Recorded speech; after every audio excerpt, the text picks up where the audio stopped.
we aren't born with a money manual. We get money before we probably ever read anything. And unfortunately, a lot of what we read around money, and look, I've been part of this problem, I'm confessing here, is that a lot of times the people that are teaching us have an agenda of how they make a living. And so it's really hard to give quality advice if it's coming from Wall Street that just wants your money. And that might not be the right thing for you. Money can be complicated. Let a nerd help you. We're here to demystify the complex nature of money by getting you answers from financial nerds and whiz kids. Welcome to Ask the Money Nerds, a weekly segment of the Wealth Labs podcast where we answer your most pressing money questions. How in the world can you find money that's rightfully yours and keep it? Or do people lose and leak money unintentionally? Would you rather keep your coffee habit and instead lose budgeting and no longer have to coupon clip and get ahead without giving up quality of life? What habits can you implement to build cash flow, find money, and improve your finances today on Ask the Money Nerds? I love that enthusiasm and that excitement in your face. I just gave you that look like we're doing this. We're doing Let's ready to roll. Okay, so Scott's question. I love Scott's question because when we take and I'll read it here in a minute, but when we take an assessment or an inventory of our habits, our daily habits, whether they're around money or not, we can really decide what we want to hone in on, what's going to help us grow and shape our lives in a different way. So Scott's question today says, what are the best daily money habits or routines to implement for improved productivity and improving cash flow? Okay, let's do this. Let's do it. So look, I remember discovering something that we called the producer power hour. And our definition of producer was to produce more in the world than we consume, right? So you're adding something, you're adding value. And then the power hour was, what if you started your day investing in yourself? You're not investing money, you're investing time. And there was really 3 E's that we started with. A little exercise, right? Get the body in motion. The second E was education. Where can you kind of develop the most important skills, whether those skills around money and cash flow like we're talking about here, or maybe it's emotional intelligence, or maybe it's marketing, or maybe it's speaking skills, but you're reading something that helps you to put your value out there in the world. And then the third thing, reading or listening or however it might be. And the third E was enlightenment, which was more about a spiritual component, a gratitude component, or a component for space, because there's so much noise in the world. We're just constantly bombarded with things, and I'm noisy. I get it, you know. And if you had this space to actually listen to yourself, to tune into that intuition, right? So that could be just quiet time to think. That could be meditation. That could be prayer. But starting your day this way was like putting on an armor of abundance so that you could show up the best version of who you are. And even though you take an hour, and I don't care if it's an hour, it could be 10 minutes, progress over perfection. Start somewhere. Right. Then the rest of the day is transformed where you're bringing a better energy to it, where you're living your life with more intention, where you're developing the most important part of who you are. Right. And I think purpose, there's a lot of activities around finding it. But I think that starting your day this way is one of the best ways to discover that purpose, because I can't look at someone and tell them what their purpose is. Right. But I think that there's flashes in our life, right? Just moments. And if we're too busy doing and not getting any time to understand our being, then we miss out on what's available to us. Yeah, the power hour is a recognition that who I am is valuable in itself, and that I can, when I invest in myself and I choose myself before I start my day, before I invest in anybody else's vision or mission or anything like that, that I am saying everything that I am and what I come to the table with is important. Right. So let's put this in terms of money. So if you're doing a daily power hour, whether that's 5 days a week or 7 days a week, you just start your day that way. You can say maybe Monday that when you're doing the education side, you can implement something I call mindful cash management. So mindful cash management begins with the 4 types of expenses. So there's 4 types. The first one is destructive. So anything that leads towards debt, anything that's leading towards addiction, any of the things that you don't have control over or you're borrowing to consume, we want to eliminate those types of expenses. So if you look and you go, I've been paying for this thing for months and I've never used it, and it's something like Microsoft Word, I try to put that on my iPad, but it doesn't work without the internet because they want me to pay monthly. So I'm like, cool, I'll just use my computer instead of my iPad. Really small expense, $6 a month, but that would be an example. Slightly destructive. And so many companies are moving to the subscription model, which is great and convenient in some ways, but sometimes we forget that we've actually subscribed to a service. And we're not getting value from it. And we're not getting value from it. So just taking an assessment of where am I investing money on an ongoing basis that's not necessary? So that's a small way to improve cash flow. The second is our lifestyle expenses. And this is where having that weekly check-in just to say, hey, Where's my money going, right? What am I paying for? And is it giving me utility? Do I enjoy it? Like there's certain things that are almost like a must to live, but there's other lifestyle expenses that are kind of our choice. It's luxuries that we enjoy. It's, the things that we spend our money on that we go, hey, that has plenty of utility. We're just making sure that weekly you're not spending more than what comes in. Then the third type of expense is a protective expense. It's anything from building up your liquidity and savings to having insurances that transfer risk to, if you're a business owner, setting up the right corporations, or education is a huge part of your protective expenses, because the more knowledgeable you are, the better you can be at managing and mitigating risk, right? Simply, the protective expenses are usually something that's a bit negligent for people because nobody wakes up in the morning excited to address these things. The fourth one is a productive expense.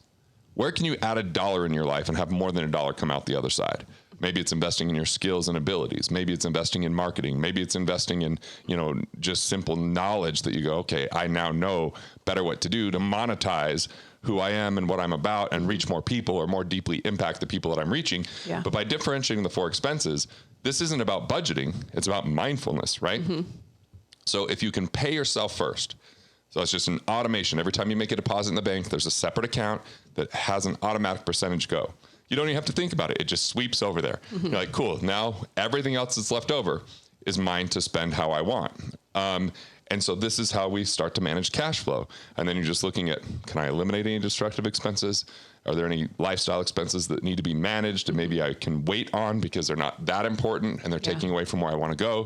Protective expenses, I need to address that so that my money's not just wiped out with one financial surprise. And then productive expenses, where can you really increase those, right? So this is an important part of cash flow. Now, in all these types of expenses, I think it's important to really look at where can you find money that's rightfully yours, right? And that's the 4 I's. Yep. The IRS. Are you tipping the government? Let's stop doing that. Absolutely. Interest. Are you overpaying on your interest because you haven't refinanced or restructured your loans or renegotiated your interest rates? Investments. Are there any underperforming investments that could cash out and pay off loans? Are there any investments that have hidden fees or commissions? And if you can get a little bit of financial detective work to figure that out, you can keep more of your money. And is there a way to protect the downside? And the 4th I is insurance. Are there duplicate coverages? Are there improper structure? Can you raise deductibles so that you just cover the basic things on your own and then have the insurance kick in for the more catastrophic type of events? So this is part of, your power hour is on Mondays. You just look and say, okay, where am I at paying myself first? With the money that's left over, I didn't go out of bounds. I didn't spend more than what was left over, right? Because I just got too excited and bought something. But if we borrow to consume, that leads to debt. That harms cash flow. So part of the money habits could be you could pick a day where you're like, that's my money day for education.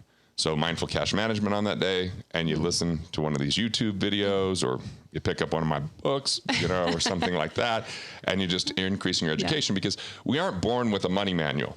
We get money before we probably ever read anything. And unfortunately, a lot of what we read around money, and look, I've been part of this problem, I'm confessing here, is that a lot of times the people that are teaching us have an agenda of how they make a living. And so it's really hard to give quality advice if it's coming from Wall Street that just wants your money. And that might not be the right thing for you, because maybe it's time for you to start a business. Maybe it's time for you to invest in your skill set. And investing into a retirement plan might be problematic because it doesn't help you build cash flow today. It doesn't help you understand how to make more money, or you haven't had financial education on how to keep more of the money that you make. And I think people skip those steps far too often. How do you make more money? Number one.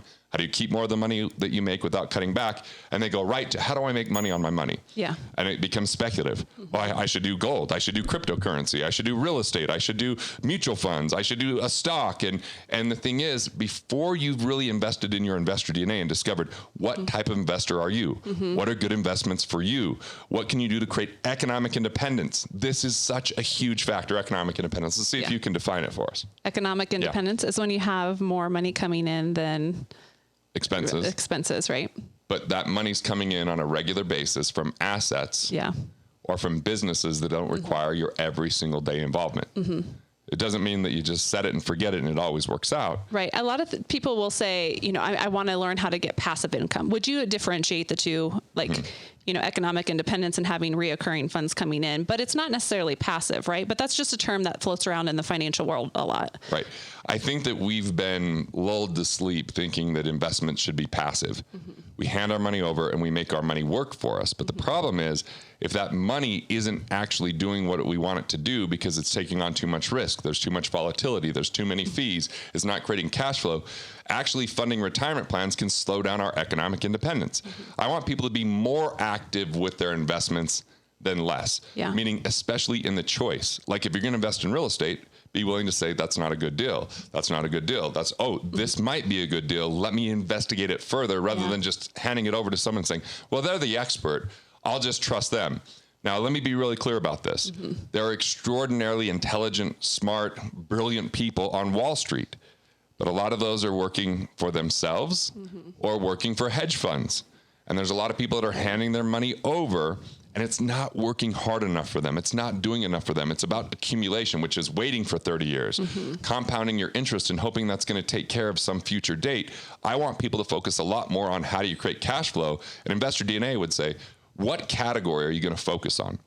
For some people, they're brilliant real estate investors. That's a good category for them. For others, it's a horrible idea. It's a train wreck. They're going to end up over leveraging and have negative cash flow and say yes to deals that weren't the right deals because they were just thinking that was going to be a good thing, or people that get really hyped up because cryptos sound so good and Bitcoin, and they get in at the wrong times and they didn't really know what they were doing. We've got to get more educated. And I think we've kind of weakened society by saying, you can never figure this out. Just trust the experts. Well, a lot of experts are salespeople, not experts. Yeah.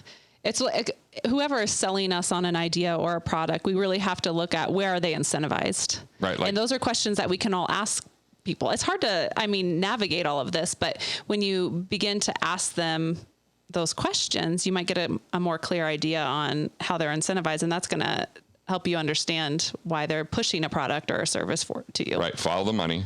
Yeah. Look at the compensation. Absolutely. Look, I had to stop selling life insurance in 2005 because it was really lucrative to sell it. And if I kept selling it, I have a bias towards overfunded whole life. People have to know that if they're watching the channel and listening to everything that we're talking about, because I like security, I like stability, but I don't think that's the end all be all. It's a storage facility for your money. Yeah. That you could then use that cash for other things. But what you use that for depends upon who you are.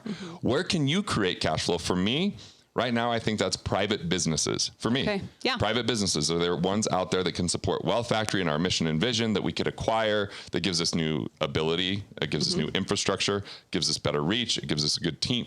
That's what I'm looking for. And I have to be picky. It's been a long time since I bought a business. It's been 6 years. It's hard for me to be patient. You know me. I'm not the most patient person. You're a quick start. So passive income, it's a degree. It's a kind of continuum. Completely passive, I don't know a lot of that exists because a lot of times it's just money passing people by. Yeah. But making your investments more passive, meaning there's recurring revenue, it keeps coming in, but you still monitor it. Yeah. You still are responsible for the management of it, but you're not dealing with it moment to moment every single day. And rather than having an investment, you wait for 30 years to find out if it pays off, having that cash flow come along the way. So you get more active in the selection and then you get more passive in the ongoing management. That's kind of the goal here. Yeah. And when I'm hearing you say passive doesn't mean that you're not tending to it. So I think sometimes passive for, even just in my knowledge and for other people, passive means I'm not being mindful about it. I just kind of set it and forget it, like you say sometimes. But there's more to it. Right. And so mindful cash management versus budgeting. Budgeting is every dollar you're saying, okay, how much do I have that goes towards these types of things? How much do I have to go towards these types of things? It requires a lot of energy. Totally. And if someone is spending more than they make, they should go get advice from a different channel and they should figure out how to budget because you're going to be in a wreck. You're going in the wrong direction. What I'm wanting people to do is be mindful about the flow of their money and invest in themselves and look to expand what they're making, look to make more, look to increase that income and then increase their quality of life, but have an automatic percentage that's set aside. So as you make more money, it's not automatically spent. You're taking that percentage and setting it aside. And then you're just looking at the rest of the flow of your money and saying, and then economic independence is how do you create enough cash flow to cover those expenses so that it's coming from your assets, not from your direct active income. Yeah. And so we all have to become better investors to do that. And it means that we can't just set it and forget it, invest early, often, and always, wait for it to work out, and trust the so-called experts. We have to utilize experts to increase our own knowledge so that we can be responsible and in the driver's seat of the decisions. So we utilize experts instead of rely on them. Being overly reliant is risky.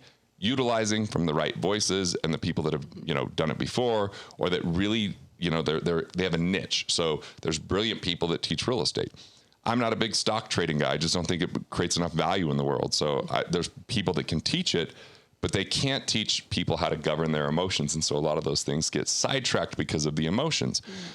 So know who you are, know how you operate. And if you're not willing to be a little bit more active, that's why I think cash flow banking at cashflowbanking.com is helpful, because sure, you're not going to get a home run with that.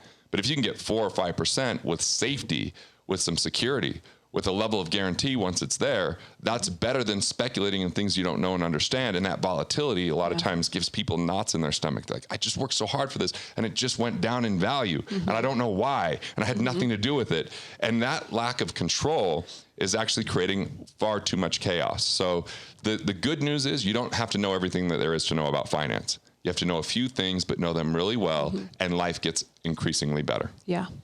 One of the things, going back to productive expenses, when you take $1 and you invest it into yourself, whether that's a course that you're taking, a book that you're reading, being coached by someone, sometimes it's obvious that when I put $1 into this, I'm getting more than $1 back. But sometimes I think productive expenses, it feels a bit ambiguous. Like, am I really learning from this course and applying it in a way that gets me more than $1 back? Do you have any thoughts on, how to start filtering through some of these expenses that we may originally perceive as productive, and then over time they are no longer serve you, or they take too long to pay off? I think there's a lot of false starts out there. People go, okay, I'm going to invest in this course, I'm going to do the work, and then they find they didn't really enjoy the work, and they find that they had other things that grab their interest. So I think the most important thing that we can all do is define the win up front. Yeah. What's our win? How's this going to work?